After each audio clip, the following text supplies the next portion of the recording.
Okay, we're good to go. We're good to go. Okay. Well, welcome everybody. This is Brainstorming the Human Connection, in case you were dialed in and didn't know where you were. We're going to have a very interesting discussion today about building prisons and actually jails. We'll make a distinction between those two somewhere in the program. But before we get started, there's going to be a very interesting art exhibit. In fact, it's already up, but we'll have a reception. And if you guys could put that the poster up of incarceral art. In case you're wondering what is incarceral art, it is art that's done by people who are imprisoned at this time, and this art is made by folks with kind of very minimal equipment and materials, but they have a lot of stories to tell. So it's a very interesting art. A lot of it, as you can see on this poster, if you look on the right-hand side, you'll see a hamburger that's actually been drawn on a paper bag.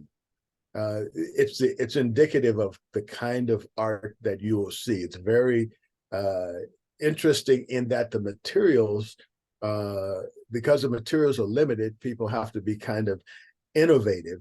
But the real point of this art exhibition is to bring a discussion about crime and punishment, and mostly like what are we doing with our prison system, and how can we improve it. It's important, I think, especially for South Dakota, because if you compare South Dakota and North Dakota, we have essentially the same demographics. We have the same people, cultures, climate, all kinds of things are very close, almost identical to each other. We even have East River, West River divides, all kinds of interesting things we're the same as, yet they only have half as many people in prison as we do. And so that really brings a question of like, well, are we twice as bad as they are? Or is there something in the way that we handle crime and punishment that leads us to have such a huge number of people who are behind bars? And we're going to be talking a little bit about that. But if you would like to get into the discussion after today, on Saturday, this coming Saturday, actually, we're going to have a discussion between about 3 and 5. But if you want to get in on the good food, you have to come between 1 and 3, and you can have a chance to see the art, and we'll have some discussion about the art and what's happening in the prison. But we'll open it up to many voices that have to do with let's say, the lowering of crime and the whole justice system that we have here in South Dakota. So that's going to be on this coming Saturday, December 2nd, actually between 1 and 5, but the discussion is going to be between 3 and 5. And I'll put up a link to the art in the chat. So you can, that's good enough for that, Jennifer. We can go back to our main slide here. We are planning a number of jails and new prisons in South Dakota. And one of the folks who's been involved, because they're the chief of police in Aberdeen, is Dave McNeil. And Dave McNeil has been involved in looking at, well, what do we need new prisons? Why do we need new prisons? Or at least jails. We're going to be talking mostly about jails today. And so I thought, here's a person that I know, personally. So I thought, well, let's have a discussion about what's involved in that, what's involved in the decision. So welcome, Dave. Yeah, good morning. Thank you for having me. I appreciate it. Let's start off with, I know you, but maybe the folks on this Zoom call are not so familiar with you. Can you give us a little bit of background, where you're from and how you came to be the chief in Aberdeen? Yeah, absolutely. So I grew up in the southeast part of the state. I grew up around Elk Point and graduated high school there. Knew I wanted to go to college. My interest was kind of drawn towards criminal justice and law enforcement. And I went to the University of South Dakota and got a degree in criminal justice there. A great experience, not too far from home. As after graduating, I knew I wanted to stay in South Dakota, and met my wife at the University of South Dakota. And Aberdeen had a position that was open, and I tested here, and I was fortunate enough to be able to be hired in Aberdeen in 1992. That's quite a while ago.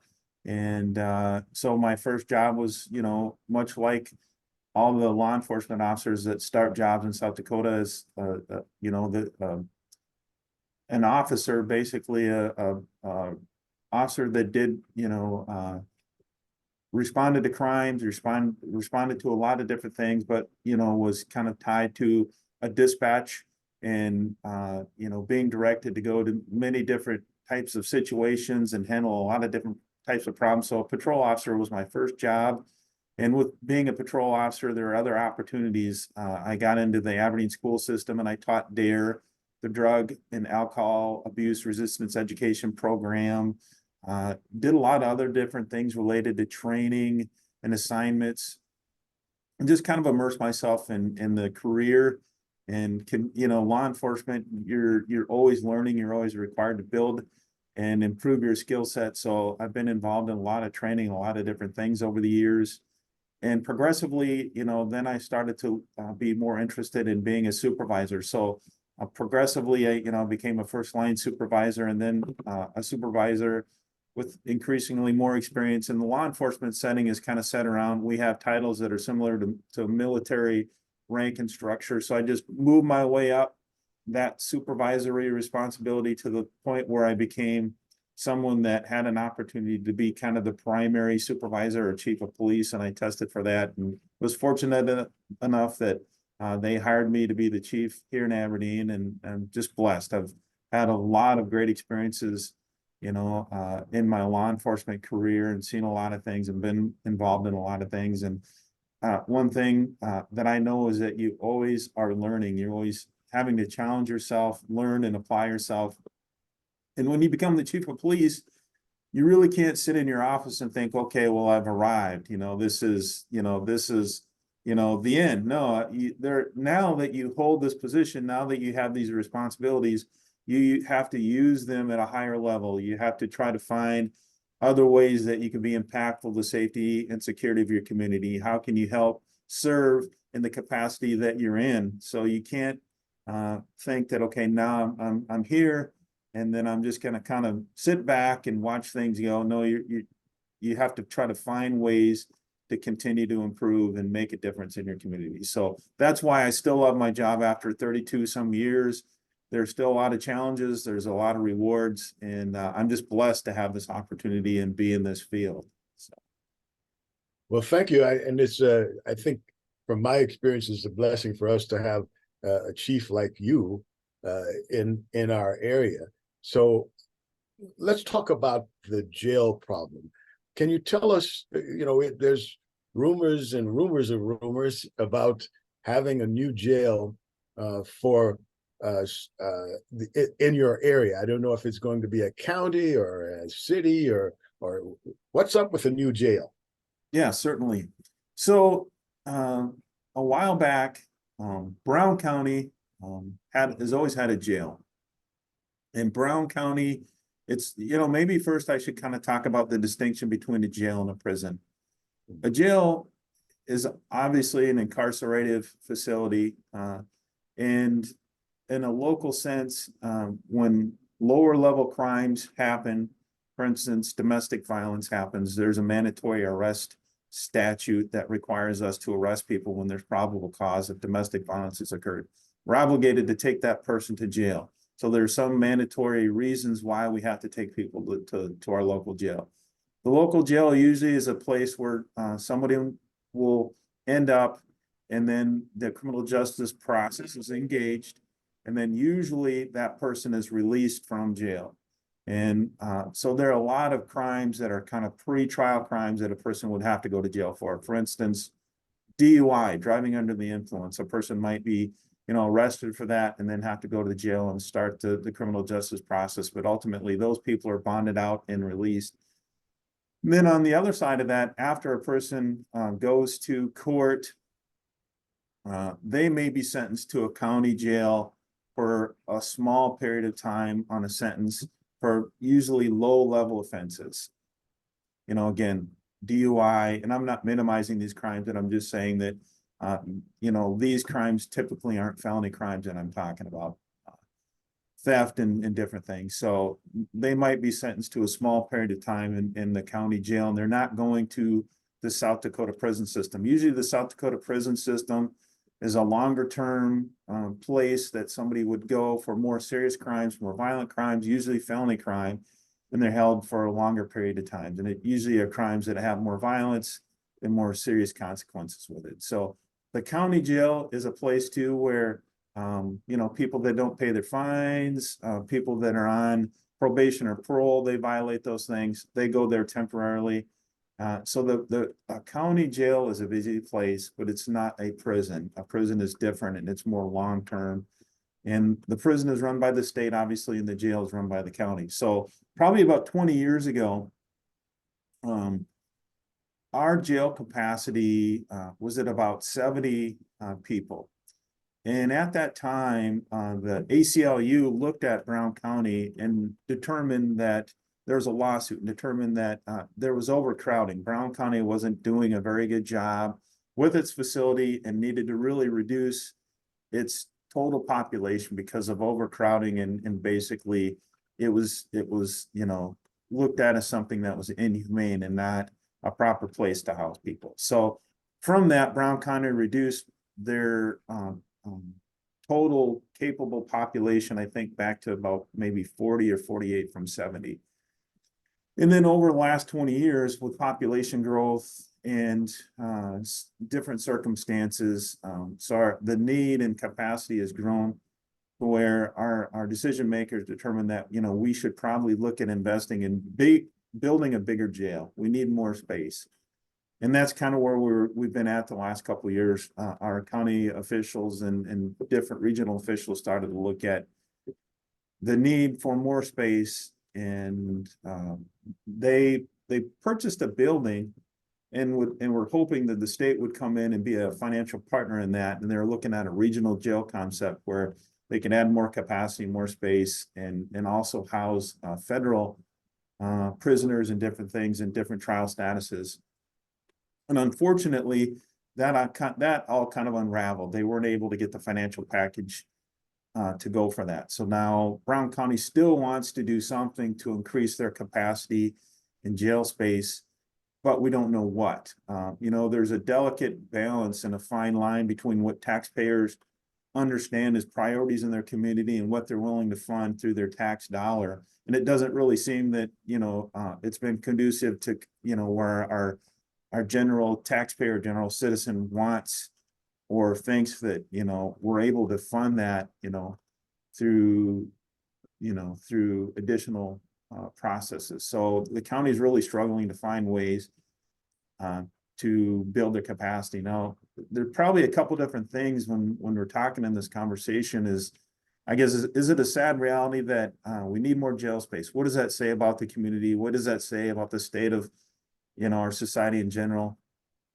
And then the other side of that is Brown County specifically, if it were to have more space, could probably build a few more rehabilitative programs. So Brown County doesn't have any space to try some of those programs that we've seen. Like, for instance, Pennington County started a program called the Ignite, and I think we're maybe the fifth or sixth state that's done that. Well, basically that's kind of a rehabilitative program for people that are in jail to build them, to build skills, self-confidence, self-esteem, and then try to plug them into vocational, schools and technical things like that. So I think that's a real valuable thing, but unfortunately we don't have the space to be able to do that. So we're kind of struggling, and then I think if this is a brainstorming session, what are the resources in our community that we could leverage to make a difference right now, and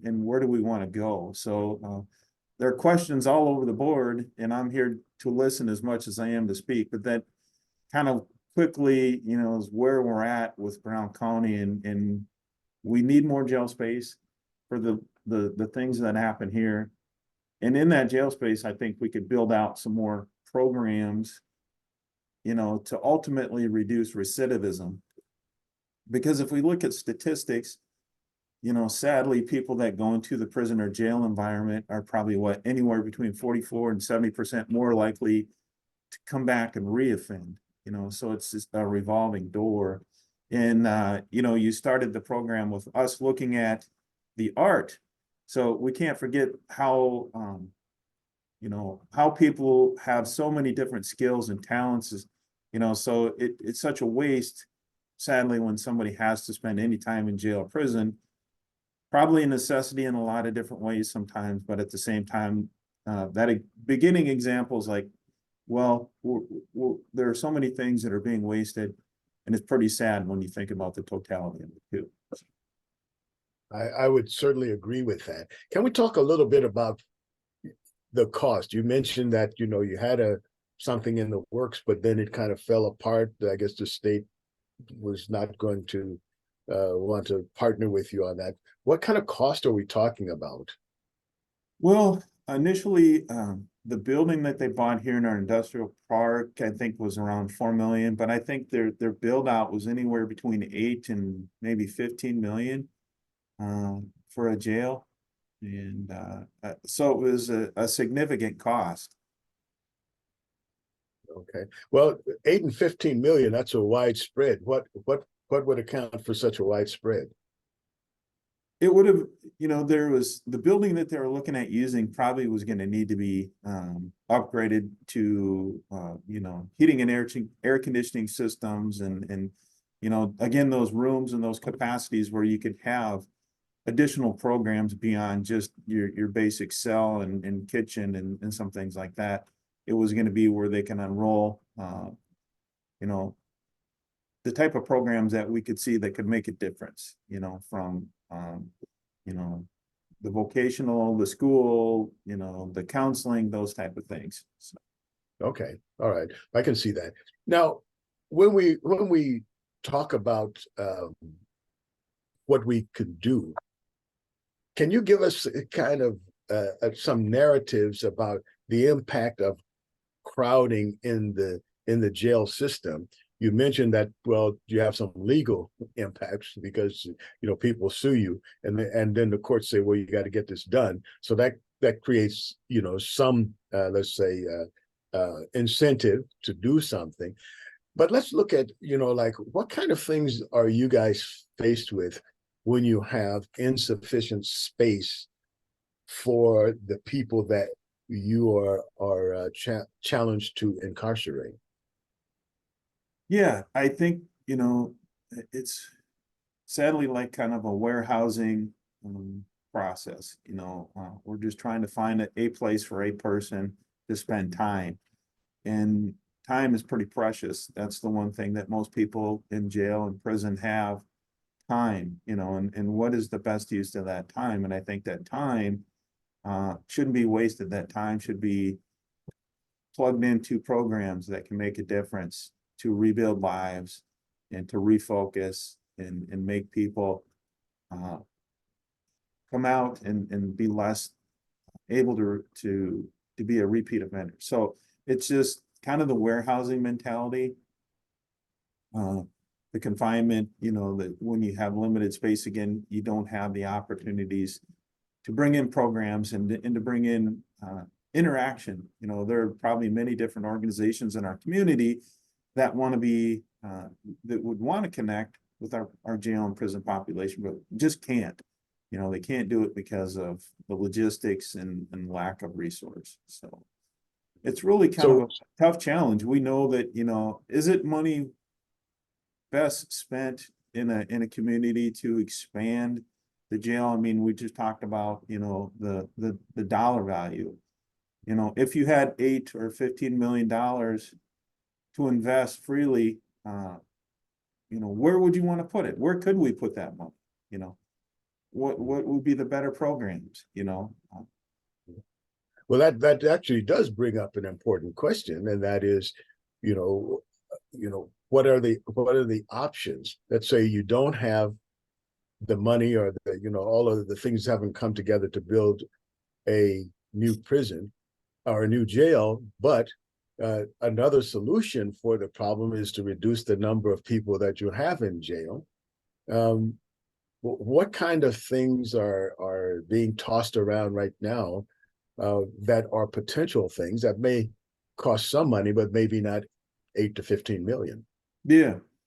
You know, there's one program that the jail uses that is probably helps a little bit. It's like a work release status, and it's like a 24/7. So basically there's ankle monitoring and there's, you know, daily PBT check-in so people can go to work. That's a positive thing. But we talked about the Ignite program. And again, Pennington County, their sheriff brought that in this year. I think in July they brought that in. And it's a small investment. I think that they're talking about $60,000 or $70,000.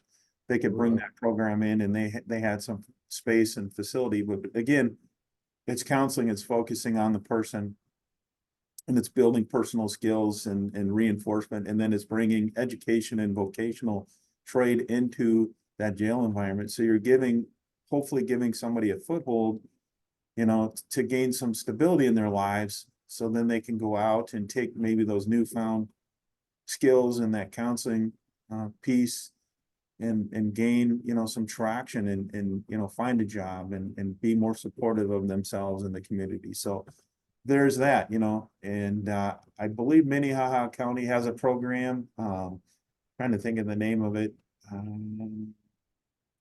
Their program is called Alliance, and kind of the same thing. It's a voluntary program, and it helps connect people with services. So when they're released, you know, they're able to find housing, affordable housing, food, you know, and just ways that they can kind of reestablish their lives and gain that structure.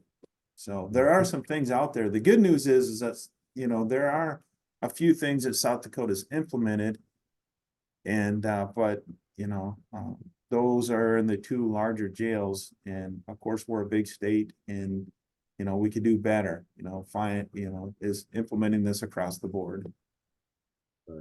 Well, you mentioned one of the things that people come to jail for is domestic violence offenses. And there's a program called Alternatives to Violence that we use in the state. We have that program in the state penitentiary system, and the inmates. One of the common things I hear from people who are inmates is, if I had this program before I went to prison, I wouldn't be in prison. And so I'm wondering if a program like that would be something that the jails, or maybe a combination of the jails, churches, schools, could see a way to have an alternative to violence program in the city, ideally so that people don't commit the violence in the first place. But should they come, to offer them like, hey, you know, there's actually another way to resolve conflicts other than beating up people or shooting at them or trying to stab them or something, you know. Could you see a potential for a collaboration between your jail system, maybe Brown County, you know, in such a kind of program? Oh yeah, I think that sounds like it would be a great program. Giving people ways to de-escalate their emotion in the time that they're in, you know, on a lot of times in conflicts. you know, showing people there are better ways to handle, you know, conflict and ways to work through it, you know, how to detach in the moment, you know, and come back and re-engage, you know. So I think that a program like that would be highly valuable at all levels too, you know, from our Yeah. schools all the way through to our jail. Well, that may be something that we can work on, because I know the people who are doing it in the prison system, but it might be something that if we can get a few people in a room to say, hey, you know, how would we implement this? And I think the cost would mostly be just taking care of the expenses of people who don't live in Aberdeen to come and do it, you know, because their program is pretty much a volunteer program, but you know, it's maybe kind of like unreasonable to ask them to foot the expenses as not even counting the time. But we can talk about that at another time. I'd like to open it up to our esteemed guest here, for anyone who has any questions or comments for Chief McNeil.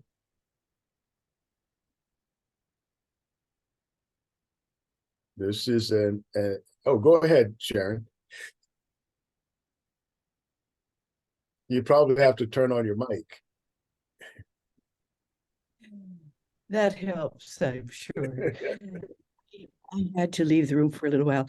So you may have discussed this, but I was in Mobridge for Thanksgiving, and we drove over to Selby to the care center, and we passed the jail. The jail is a sad-looking thing. And my friends told me that there was a vote taken. I don't know if it was just for Mobridge or for Walworth County. I suppose Walworth County. And the vote was defeated to put out the money for the new jail. So now they're paying even more in the long run to transport the prisoners to other jails in other places in and out of the state. And my question is, a legal one, I guess, is it, if you put those facts, the dollars and cent signs in the newspaper or any other place, can you rerun a vote and have people express their opinions one more time when they see that they're paying in the long run much more than they are in just one swell swoop? Yeah, you know, that's a great question. And you know, when Brown County was putting their, you know, jail justifications and having some of the community meetings together for that, they were reflecting and showing those same costs. You're right. So when we aren't able to hold people because of capacity, many times we go to Falk County or surrounding jails, and that's an additional cost. It takes that person out of the community they are living in. So you're right. That does have some big cost to it. So if I was in that county, I would be trying to show the long-term costs, you know, and how that would be comparative to, you know, what I would be trying to, you know, accomplish for, you know, adding or building or expanding capacity in the county I was in. So you bring up an excellent point there. There are some tremendous costs. Well, I think that is reflected in a lot of decisions and how people even personally make decisions.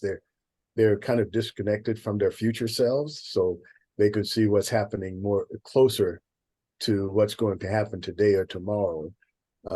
And I think we struggle with trying to make sense of those very important decision parameters.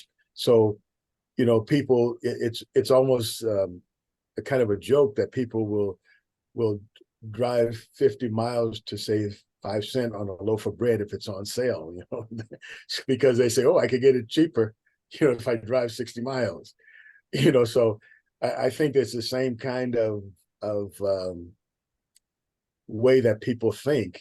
That is, even when you explain it to them, I think sometimes it's hard, but but it seems that certainly we should keep trying. Anyone else have any questions or comments on our jail system? And we're going to be talking about, ways to manage it. Anyone else? Well, while you're thinking about it, let's continue. We've been talking about recidivism and recidivism potential programs. Let's look into the future. You mentioned there are a couple of programs that you're doing now. Are there any things that you're planning that's in the planning stages or you're exploring?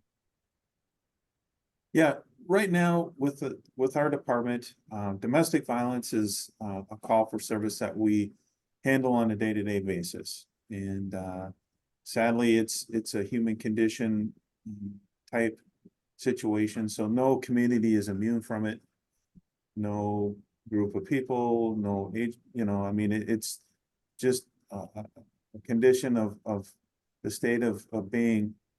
And so we're constantly trying to find ways to reduce domestic violence, or,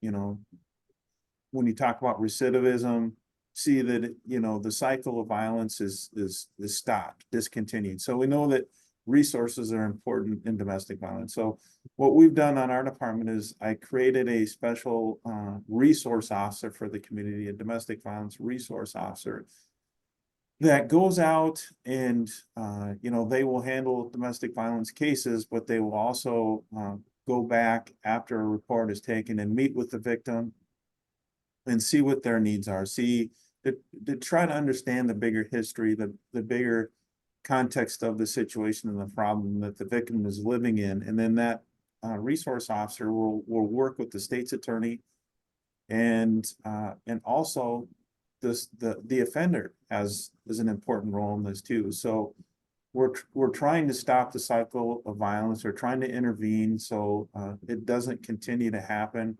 They're very, very challenging cases. Many times victims don't want help, or there's kind of a cycle of power and control on the victim that's very hard to escape. But it's the type of call that we find very difficult to just walk away from. I mean, in policing, a lot of times we respond, we hear a story, we gather facts and evidence, and then we make a decision. Oftentimes somebody goes to jail, we write a report, and then we just move on to the next thing. But because of the repetitive nature of these things, and serving and protecting the same people in a repetitive basis, we're trying to find better ways to serve those people and help them overcome what it is that's causing, this real challenge. So the court system is very important in it, and connecting people to resources is very important. So that's kind of the role that this officer, plays, is trying to reassure people there are a lot of different places in the community that they can reach out for help, and their lives could be a lot different and a lot better if they give things a try. Sometimes it doesn't work right away. A person is pretty reluctant and apprehensive. We're consistent. We have that message, and we're planting those seeds. We're hoping that it's making a difference, and maybe the totality of this, we can reduce the amount of domestic violence cases we have. And domestic violence can lead to some pretty serious consequences. Oftentimes the murder of a spouse. We've seen that in Aberdeen and across the state. So there's, it's something that we are focusing our efforts on and putting more energy into. The other thing that I'm looking at building right now is a mental health resource officer. Mental health calls for service continue to climb. It's alarming to me in a statistic that I see that has really increased over the years. And there are a lot of people struggling in our community, and a lot of needs. So we're looking at putting together a resource officer to help those that are having those mental health challenges. To go back to our jail a little bit, on unfortunately, in our county, you know, we have a mental health unit in our Avera hospital, but they have limited capacity. And sometimes when we place a person on a mental health hold, doesn't happen that often, but it still happens. The jail or the hospital doesn't have capacity for that person. So sadly, the person in that mental health crisis will go to our local county jail and await, you know, the mental health process engagement. So it's a terrible situation. We don't want to see that happen. Anybody that's in a mental health crisis should not be in a county jail. I think we can all agree on that. So that and the other piece to that too is people that may be intoxicated. At different times, we have calls for service where somebody's so intoxicated they can't care for themselves. And the hospital doesn't have the capacity to provide a space for sobriety for that person until they sober up. And many times the person that we have to detain and that's intoxicated will have to go to the county jail until they're sober. So our jail is taking people in those statuses as well. And it's basically, again, going back to we're receiving these individuals, but what care or things do they receive in our jail, which is not a whole lot. So that mental health resource officer position, I think, will make a big difference. I think the outreach, you know, after we go and meet with somebody and determine, you know, the status and how we can help. I think it's important for us to return to see how they're doing, or to go back and reinforce that there are resources in different places somebody can go to get help.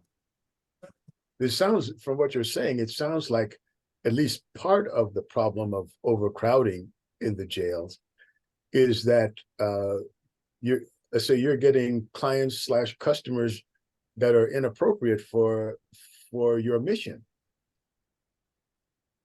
That's correct. I think sadly the jail becomes the landing place that's not very equipped at all to handle some of the situations that we're bringing. But unfortunately, that becomes the only place, you know, that person can go. I mean, we're looking at their safety, and in that crisis, in that acute moment, you know, how can we best protect them, you know, and without many other resources, you know, it becomes the jail. But we have to evolve out of that as well. Right. Well, it sounds like there are, in addition to the criminal justice system, it sounds like maybe the mental health system also needs to be partnering with you guys and being on the, let's say, riding the same bus. Yeah. And to peer or otherwise to say, hey, look, you know, we not only do we need more money, but you can save money if we handle these situations appropriately, so that we you know, because if a person has a mental health challenge, then, as you say, putting them in prison doesn't, or jail doesn't help. And if it costs you more money to, you know, to keep them there, especially in the long term, plus the society is let's say degraded by whatever crimes they commit, kind of seems like that discussion is one that should be wider in the public. Yeah, that's very correct. Yeah. I'm going to open it up again to our audience to see if they have any kind of questions or comments that they would like to make. Lawrence, there is a question in the chat from earlier. Okay, go ahead. Have you visited the new jail in Brookings? If so, what are your thoughts on the pros and cons of this jail and its programs that might be compared to building any new jail in South Dakota? That's a good question. No, I haven't taken a tour or visited that jail yet, but I would be interested in seeing what they have. All right. Anyone else? Was there anything else? Because my chat won't open for some reason. I'm double clicking on it, but nothing's happening. Well, if we do, we'll go ahead. I was just going to say, you know, I like gathering feedback and, you know, if anybody's listening, are there certain things that, from your perspective, not being a law enforcement officer, that you think we could or should be doing more of? It's always good to hear different perspectives and understand from a frame of reference. You know, I've been in the law enforcement field for 30 years and I see things through certain lanes and certain windows and viewpoints. But it's always good to get feedback from people that have different perspectives and can see things from different angles in the community. So it's not that I'm blind to certain things in the community, but the input is invaluable. So even if there's a question that you have that, you know, why does law enforcement do something a certain way, or why couldn't you do something a certain way? I'd be very receptive to any question. There's no stupid question, I guess is what I'm saying. So if there's something you just want to ask me as a law enforcement officer in general, feel free to throw it out there. You're not going to offend me as well. So I'll go ahead, Anybody? Chief. Yeah, I'll go ahead. This is Colby at the Humanities Council. So you've talked about some of the programs in other places like the Ignite program in Pennington County and the Alternatives to Violence in Minnehaha County. In your own community there in Aberdeen, what are some of the conversations that you've had with the community there, and what kinds of things have they suggested? yeah, you know, so you're right. There are a lot of different viewpoints on what is needed. I think, you know, I think the community sees that, you know, looking at the Brown County structure, you know, there are a lot of improvements that could be made, but I don't.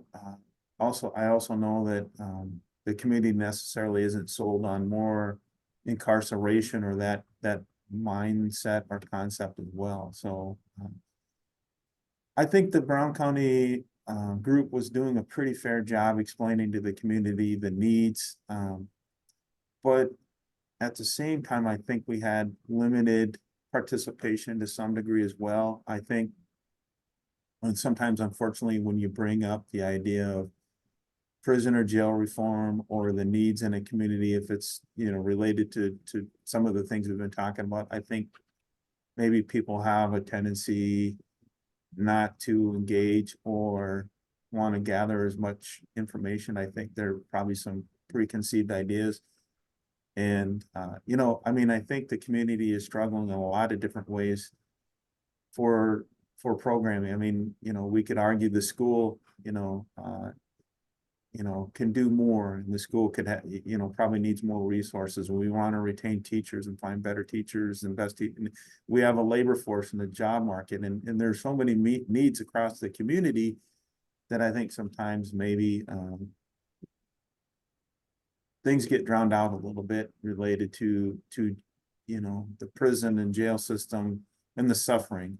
So that's kind of my job, is I try to do the best job I can explaining to the people when I talk about the suffering and the needs and the consistent things we deal with. And then I also try to point out the positive things that different organizations are doing in our community as well. And it always comes back to me telling people that, you know, if you have an interest, I'm certain that in any community in South Dakota, no matter where you live, there is a need someplace.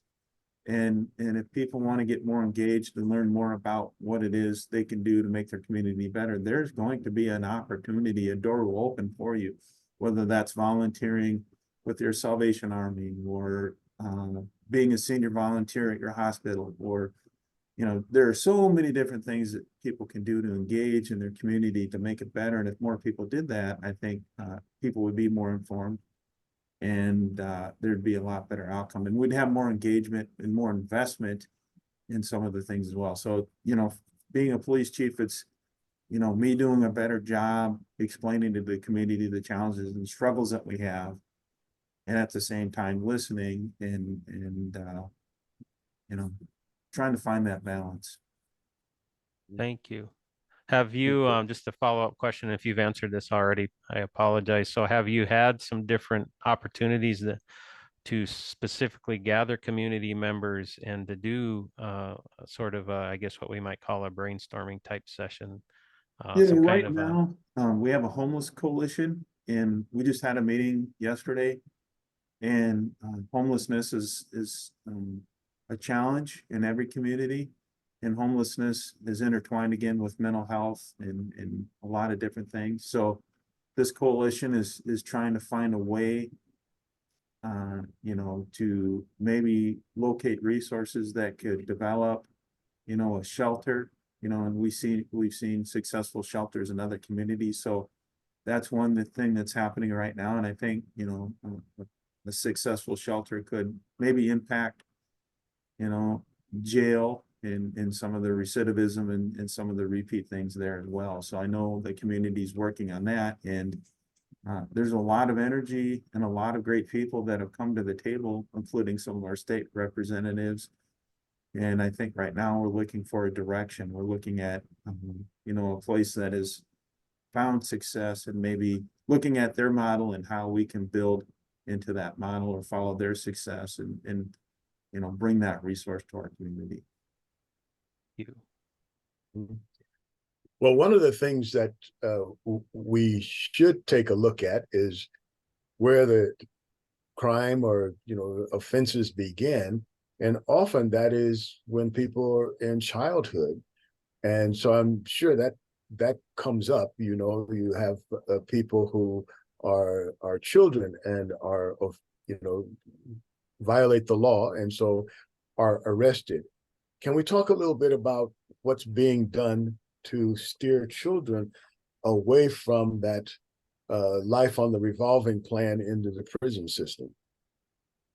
Yeah, great question. So a few years ago, our legislators adopted, you know, an incentive that basically looked at how we were handling kids that would come into the juvenile justice system. And the consensus is that we're putting too many kids, we're locking too many kids into the juvenile detention center. There weren't very good outcomes by doing that.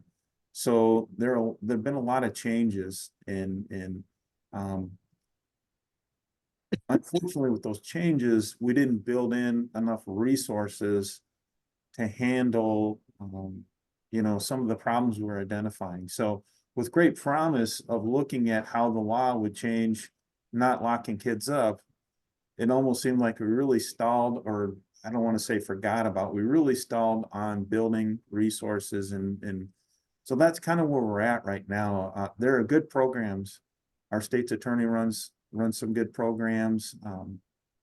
You know, we had court services. The schools have some good programs, but there's probably not enough because we're still having a lot of youth offenses. And if you look across the state, you've probably seen reporting on different opinions and different things that, you know, we're having more youth related crimes, and some of it is becoming more serious, you know, where kids are being charged as adults. So we have to focus on that too as well. And you know, you're right. When somebody is young and they're engaged in the criminal justice system, we want good outcomes. We want them to learn from that and move beyond that. Unfortunately, there are a lot of many other factors that are involved in youth-related situations, and it's tied to families and resources and role models and decision making. There are a lot of different things, but we certainly need more resources in Brown County. If you could say, wave a magic wand today and say, what could I give you?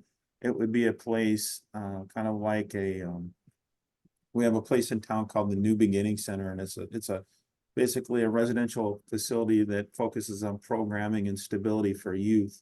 And sometimes, unfortunately, you know, a child living at home just can't get along under their living circumstances with their parent. It's you know, we have to look towards a different facility that's more stable and more structured for that youth to thrive. And we certainly could, you know, use more facilities like that. We're kind of overwhelmed. Lately, you know, we run into these situations where a young person is committed a chargeable crime, but it's not too serious, but it's too unstable to have that youth go home.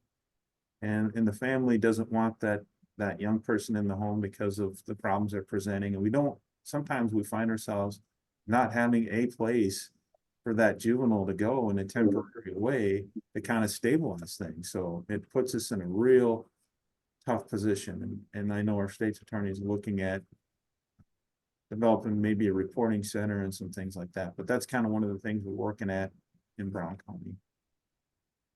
Well, that kind of brings to mind the problem of mental health in children.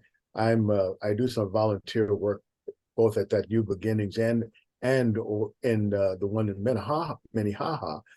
And one of the things that you find is like a lot of those children, they actually have mental health issues. I mean, to the point that some of them are being medicated in those systems because people recognize that. Now, when you expand that to the general population and you realize there are children out there who haven't come into the criminal justice system, but they have such problems nevertheless. Is there anyone looking at like, well, how do we get these children before they hurt themselves or hurt someone else? Yeah, I mean, from a school level, a counseling level, through the state's attorney and through the lens of law enforcement, we all see similar, the similar situation and problem, but I can't really tell you that we've gained some real good traction in making a difference to build out better resources to address those mental health concerns. And I think our schools are amazing. I think they bring stability in a lot of different ways to all children, and obviously it's an educational environment, but I think that, for a youth or a juvenile that might be struggling, the school is a great place with resources there. But at the same time, you have the summer recess, and a lot of times, that's where you have problems that kind of begin as well. So you mentioned more resources, and you mentioned the schools and the state's attorney's office. Are there other, of course, the LSS is Lutheran Social Services. They are doing quite a few things and quite an amazing job considering, they're not a state agency per se. Are there other ways that the general citizenry and the institutions to which they belong, are there things that maybe not directly or maybe directly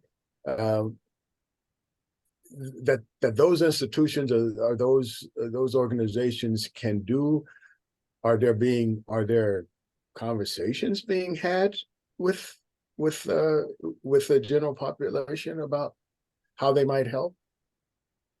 Yeah, the YMCA had a youth mentoring program, and there are different organizations, whether they're faith-based or other organizations that have programming for youth that are trying to make a difference. So there are different groups that are implementing efforts, but it always seems like it's not enough, and maybe that's where we're at, is that,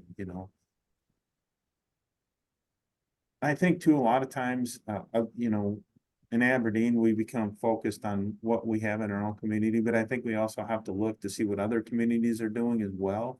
So we can probably communicate a little bit more with the other communities in our state to take maybe what they found as successes and try to implement some of those things here. And we're only limited by our imagination and how much we're willing to invest. And I think, going back to an earlier question that you had, what can I do as a law enforcement officer to show the community that if people take a chance or an opportunity to invest their time or their dollar in a program, how that will pay a dividend, how that will make a difference in someone's life, and it does.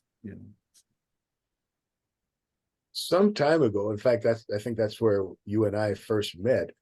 You had a program where the officers, not just the chief, but other officers would have just sort of be at a location that they would announce and have coffee or something like that, and people could just sit down and have some kind of one-on-one and just say, hey, like this kind of thing is happening. This is a problem for me, or I don't understand. That's kind of like the question you asked before. It's like, well, what is it that we can do better? Are you guys still having those, or have you had one lately, or how do you Yeah. how do you let people know? Yeah, that's a great question.